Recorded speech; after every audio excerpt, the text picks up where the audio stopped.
Tadtad ng tusok at puno ng pasa sa katawan. Ganito ang sinapit ng 3 taong gulang na batang lalaki na nasawi matapos itong maltratuhin ng kanyang 57 anyos na lolo sa barangay Nantangalan, Pusurubio, Pangasinan kahapon. Ang pangmamaltrato nangyari sa loob ng tahanan ng kanyang sariling lolo sa nasabing barangay. Ayon sa pulisya, pinag-uuntog sa simento at pinaghahampas gamit ang kawayan ng bata. Natagtad din ng sugat ang likod ng bata matapos tusok-tusukin gamit ang kutsilyo. Hindi na umabot ng buhay sa ospital ang bata dahil sa mga sugat na natamo sa kalunos-lunos na pagmamaltrato.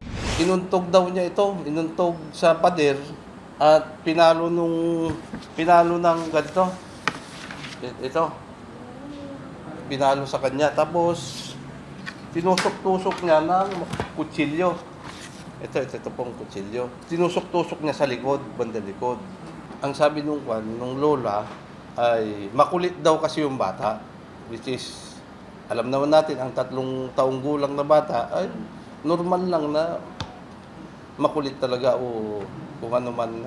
According naman sa kanyang asawa nung tinanong namin is allegedly nagsasuffer daw siya ng depression dahil mayroon silang allegedly may silang laatang lupa na gusto nilang bawiin kaya namumroblema siya. Pero wala naman tayong masabing o wala naman tayong supporting document na magsasabing may depression talaga po siya. Ayon sa lola ng bata, iniwan umano ng mga magulang ng bata ang kanilang anak sa kanila para pumasok sa kanilang trabaho. Pasado 11 ng umaga nang pansamantalang iniwan niya ang apo sa kanilang bahay upang tingnan ang kanyang labahan, ngunit pagdating ay tumambad sa kanya ang dugo ang bata na nakahiga sa kanilang kama. Nakita rin umano niya ang kanyang asawa na nililinis ang mga nagkalat na dugo. Nung tapos na akong nagbanlaw, inuwi ko po siya sa bahay namin, binihisan ko po siya. Tapos binalikan ko po yung isang timbata, hindi ko po mabitbit, madala. Tapos nung pagbalik ko po, nakita ko na po yung asawa ko na pinupunasan niya po yung sahig namin na hindi ko alam kung dugo. Kala ko dumi lang po kasi yung asawa ko po talagang depression kasi po siya. Hindi siya nakakatulog kasi sir eh. Pag natulog, konti, tapos gigising, magsiselfon, titignan niya yung cellphone niya ng mga, yung mga pera-pera, ganun sir. Tapos sinanap ko yung bata, nakita ko nga po, nakalatag na siya sa kama namin, nakaganon na, duguan.